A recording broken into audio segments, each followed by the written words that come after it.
안녕하십니까. 9월 5일 금요일 말씀 묵상 함께 시작하겠습니다. 오늘도 우리 가운데 계시는 주님의 은총이 우리 가운데 넘쳐나서 우리를 그리고 우리 가족들을 또한 이 지역사회를 살리는 역사가 일어나는 귀한 하루 보내실 수 있기를 간절히 기도합니다. 오늘 본문은 창세기 39장 6절에서부터 10절까지 말씀입니다. 통독하신 말씀은 에스겔서 40장에서 42장까지입니다. 날마다 솟는 샘물에서는 7절부터 10절까지인데요. 6절을 사실 우리도 어제 묵상을 했습니다. 하지만 오늘 다시 한번 6절부터 본문을 읽고 묵상을 이어나갔으면 좋겠습니다. 오늘 본문에서는 요셉이 매우 결정적인 변화를 나타내주고 있는데요. 이걸 통해서 세상을 구원하는 하나님의 사람이 어떠한 사람인지를 한번 확인할 수 있었으면 좋겠습니다. 그럼 먼저 말씀 보시겠습니다. 주인이 그의 소유를 다 요셉의 손에 위탁하고 자기가 먹는 음식 외에는 간섭하지 아니하였더라. 요셉은 용모가 빼어나고 아름다웠더라.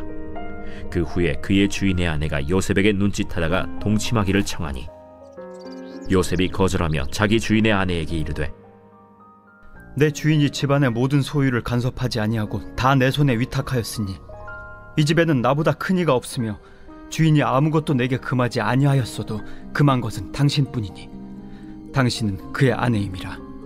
그런즉 내가 어찌 이 큰 악을 행하여 하나님께 죄를 지으리이까.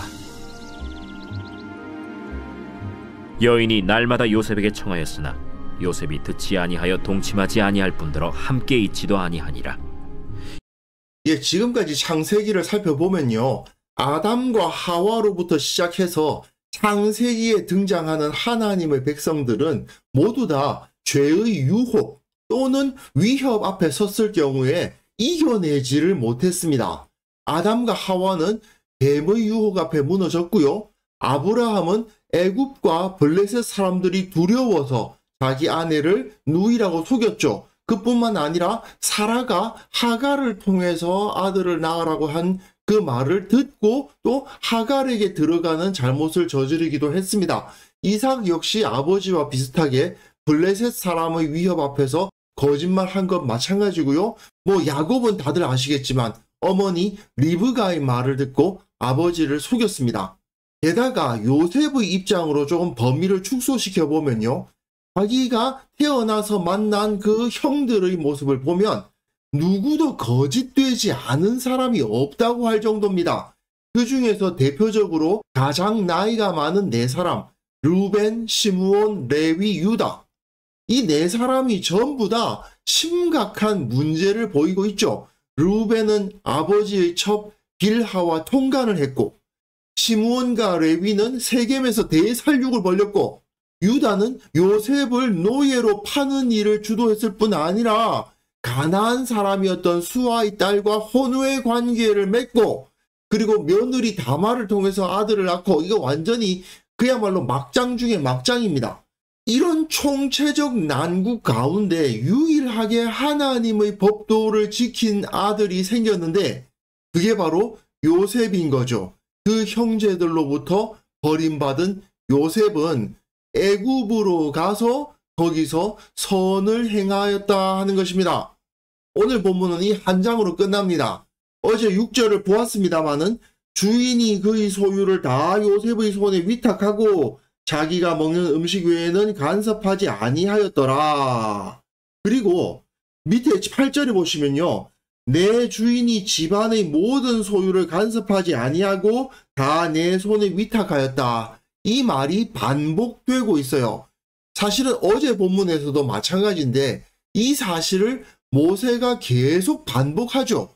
이것은 하나님께서 에덴 동산을 아담에게 맡기실 때에 그곳에 있는 모든 동산나무의 실과를 다 누릴 수 있도록 해주셨잖아요. 그 모습이 여기서도 반복해서 나타나고 있는 것이죠. 그런데 문제는 어제도 잠깐 언급드렸습니다마는 용모가 빼어나고 아름다웠다는 이것 때문에 문제가 생기기 시작하는 거죠. 그 후에 그의 주인의 아내가 요셉에게 눈짓하다가 동침하기를 청했다고 되어 있습니다. 사실 이 모습은 에덴에서 아담과 하와가 뱀의 유혹을 받았던 것을 떠올리게 하는 것이죠. 에덴 동산과도 같은 좋은 환경 가운데 들어갔지만 그곳에서 주인의 아내가 있었고 그 주인의 아내가 불륜을 저지를 것을 유혹해 왔던 것입니다. 그런데 거기서 요셉은 거절하죠. 계속해서 모세는 이 사실을 반복합니다. 여인이 날마다 요셉에게 청하였으나 요셉이 듣지 아니하였다라고 되어 있습니다. 그러면서 요셉이 거절하는 말이 매우 중요해요. 자기 주인의 아내에게 이르되 내 주인이 집안의 모든 소유를 간섭하지 아니하고 다 내 손에 위탁하였으니 이와 비슷한 것이 동산 각종 나무의 열매는 네가 임의로 먹되 같은 거거든요.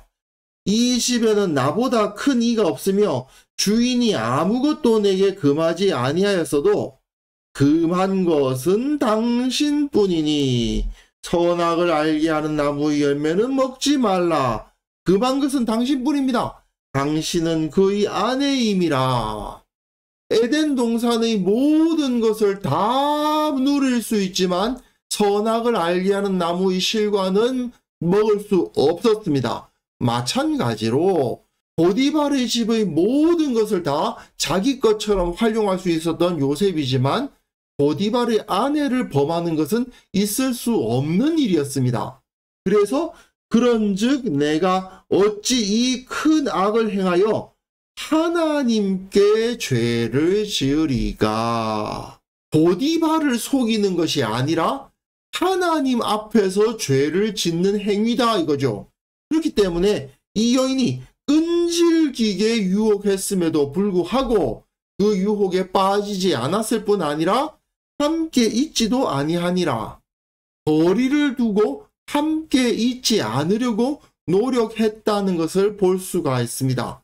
앞에서 제가 잠깐 언급했습니다만은 창세기에는 속고 속이는 이야기가 계속 이어지지 않습니까? 하지만 요셉은 다른 사람들은 다 행하는 그 속임, 그 거짓의 흐름을 끊고 정직한 삶을 선택한 사람이죠. 하나님 앞에서 죄를 범하지 않기를 결정하고 있는 것입니다. 결국 요셉이 보디발의 집에서 계속 다스릴 수 있게 되는 이유가 무엇입니까? 하나님 앞에 범죄하지 않았기 때문이에요. 창세기 1장에서 하나님께서 자기의 형상된 사람에게 주신 사명을 보면 생육하고 번성하여 땅에 충만하고 땅을 정복하고 그 땅에 있는 것들을 다스리도록 하셨죠. 그것이 가능하기 위해서는 어떻게 해야 되는 것이었습니까? 하나님의 법도에서 떠나지 말았어야 되는 겁니다. 아담이 에덴 동산을 통치할 수 있었던 힘은 선악을 알게 하는 나무의 실과를 범하지 않는 것이었고, 요셉이 보디발의 집을 다스릴 수 있는 힘도 역시 보디발의 아내를 범하지 않는 것이었고, 내일 본문부터 또 나옵니다마는 결국 요셉은 억울하게 감옥에 갇히기까지 했지만 그럼에도 불구하고 결국에는 보디발의 집보다 더 큰 애굽 전체의 땅을 다스리게 되죠. 왜요? 하나님 앞에서 죄를 짓지 않았으니까. 여기서 상당히 중요한 메시지가 우리에게 전달됩니다. 억울한 일을 당했다는 이유로 시므온과 레위는 세겜 사람들을 다 죽였습니다. 내 누이를 창녀처럼 생각한 놈들을 다 죽여라. 가해자들을 다 죽여 없애는 방식으로 해답을 제시했어요. 그러나 그것은 답이 아니었습니다. 또 다른 사람들도 다 악을 행하는데 나도 해도 되잖아. 그런 식의 태도를 갖는 것은 더 해악을 크게 할 뿐이죠. 야곱의 가정에 도사리고 있었던 거짓과 살인과 음행의 영향력, 곧 뱀의 영향력이죠. 뱀의 자손의 영향력입니다. 그 영향력은 정직한 요셉에 의해서 끊어졌고, 그로 말미암아 그 집안이 구원을 얻었고, 또 수많은 사람들이 기근에서 구원받을 수 있었던 것입니다. 결국 우리는 요셉과 같이 주위 사람들은 어찌하든지 간에 정직한 선택을 함으로써 세상을 구원하는 모습으로 살아가야 됩니다. 그게 바로 사실 우리가 마땅히 따라야 하고 마땅히 닮아야 할 분, 예수 그리스도, 우리 주님의 모습 아닙니까? 우리는 예수님처럼 살도록 이 땅 가운데 보냄을 받은 사람들이죠.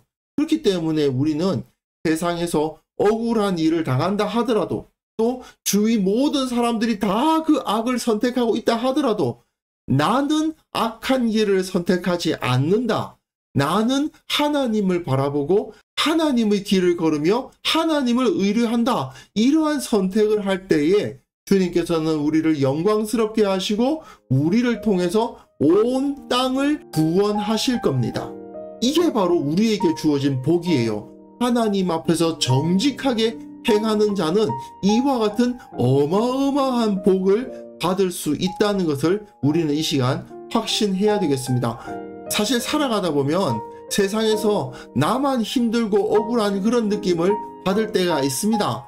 현실적으로 내가 손해를 보고 내가 불리한 위치에 놓이는 경우가 있죠. 그러나 내가 어떤 처지에 있든지 간에 다른 사람들이 나를 어떻게 대우하든지 간에 나는 세상에서 어떤 일을 당하든지 정직하게 예수님처럼 하나님 앞에서 살아가겠다고 결단할 때에 주님께서는 반드시 우리를 사용하셔서 그 영광을 나타내 주실 겁니다. 그래서 이 시간 함께 기도하실 때는요, 세상의 죄악을 끊고 하나님의 통치를 나타내는 참된 신앙인으로서 살아가게 하옵소서. 우리 교회 모든 성도들, 우리 모두가 주님으로부터 받은 사명이 있음을 기억하면서 정직한 자의 모습으로 세상을 통치하는 자들이 되게 하옵소서. 함께 기도하는 시간 가졌으면 합니다.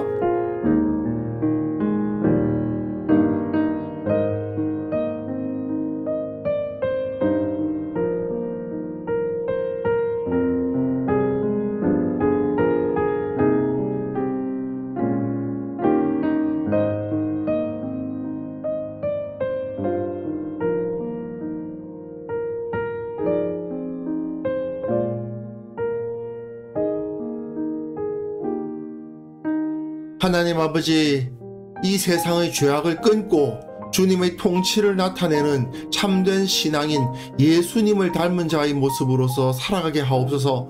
우리 교회 모든 성도들 주님께서 붙들어 주셔서 하나님으로부터 받은 사명을 기억하며 예수님의 모습으로 세상을 통치하는 하나님의 손에 들린 주님의 도구들, 주님의 백성들 다 될 수 있도록 은혜를 베풀어 주옵소서.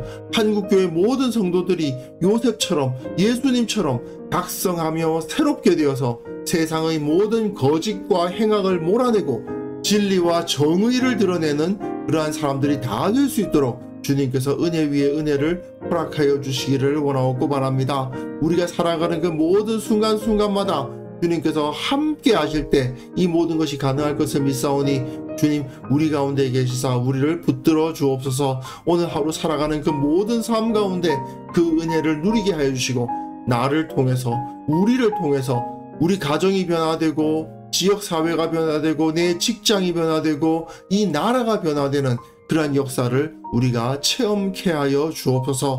오늘도 주님께서 우리와 함께 하여 주실 것을 믿사옵고 예수님의 이름으로 기도합니다. 아멘.